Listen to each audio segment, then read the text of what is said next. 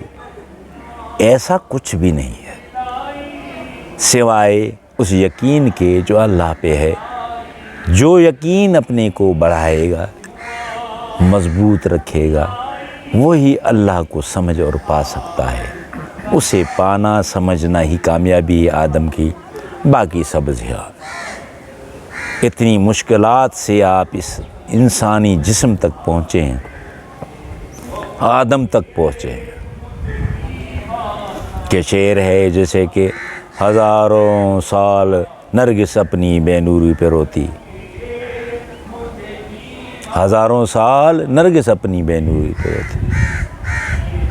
اب اصل مسئلہ یہ ہے کہ یہ بھی ایک بڑا فلسفہ ہے کہ نرگس کون ہے جو ہزارہ سال روئی۔ کبھی انشاءاللہ نیکسٹ کلپ میں ہم آپ کو اس بارے میں ہم بتائیں گے۔ بڑی مشکل سے ہوتا ہے چمن میں دیدور پیدا۔ تو آدم کو اتنی بڑی مشکل سے اتنا فاصلہ طے کرنے کے بعد حیت ملتی ہے۔ چھوٹی مثال میڈیکلی کہ ایک باپ کے اسپرمس وہ لاکھوں میں سے ضائع ہو جاتے ہیں، کسی میں سے ایک انسان بنتا ہے۔ سوچو کہ اگر اس بننے والے کے نہ بننے والے میں شمار تم ہوتے تو اب کہاں ہوتے؟ پھر اس دنیا کے لمبے فلسفے میں، فاصلے میں، اس پروسیس میں پھنس جاتے۔ شکر کرو اللہ نے آدم کی یہ حیت دی ہمیں، یہ عقل سلیم دیا، سمجھ دی، اور ہم پہ انبیاء کرام کو بھیجا اور حضور سرور کائنات کو ہمارا وارث کر کے بھیجا۔ تو ہمیں شکر ادا کرنا چاہیے اور اپنی زندگی کو ضائع کرنے کے بجائے اسی سے فائدہ اٹھا کے کامیابی حاصل کریں۔ اللہ ہم سب کا حامی و ناصر رہے، اور میری دعا ہے کہ اللہ یہ سمجھ تھوڑی بہت بھی دے دے تو انسان برائیوں سے، غلط کاموں سے رک سکتا ہے، متقی پرہیزگار کی منزل تک پہنچنے کے لیے۔ ہدی للمتقین الذین یؤمنون، ہدایت دیتا ہے متقی پرہیزگار کو۔ تو متقی پرہیزگار تک پہنچنے کا یہ آسان سا فارمولہ جو میں نے بتانے کی کوشش کی ہے۔ دعا ہے کہ اللہ ہماری اس کاوش کو کامیابی دے۔ وکفیٰ باللہ وکیلا، وکفیٰ باللہ شہیدا، وکفیٰ باللہ نصیرا، وکفیٰ باللہ حسیبا، وکفیٰ باللہ علیما، وکفیٰ باللہ ولیا۔ اللہم صلی علی سیدنا شفیعنا حبیبنا مولانا محمد وعلی آلہ وصحبہ اجمعین برحمتک یا ارحم الراحمین۔ ربنا آتینا فی الدنیا حسنۃ وفی الآخرۃ حسنۃ وقنا عذاب النار۔ یا رب العالمین تو ہمیں بخش، مالک تو ہمیں سیدھی راہ اور روشنی عطا کر، مولا حضور کے صدقے کامیابی عطا کر۔ گر قبول رکھتے سے بحق لا الہ الا اللہ محمد رسول اللہ صلی اللہ علیہ وسلم۔ غصے وچ نہ آیا کر، ٹھنڈا کر کے کھایا کر، دن تیرے بھی پھر جائیں گے، ایویں نہ گھبرایا کر۔ پیارے ایسے بوٹے لا، سارے پنڈ تے سایا کر، اپنے اندروں جھوٹ مکا، سچ دا ڈھول بجایا کر۔ رکھی سکھی کھا کے توں سجدے وچ ٹر جایا کر، رکھی سکھی کھا کے توں سجدے وچ ٹر جایا کر۔ من اندر توں جھاڑو دے، اندر باہر صفایا کر۔ غصے وچ نہ آیا کر، ٹھنڈا کر کے کھایا کر۔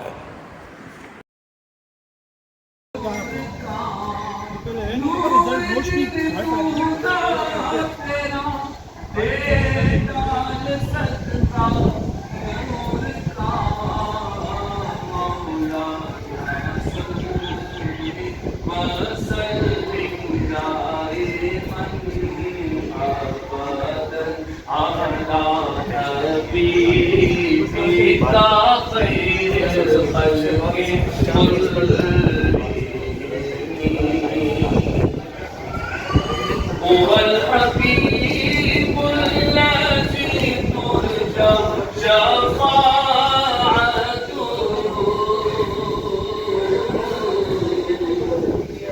هو الحبيب الذي ترجى شفاعته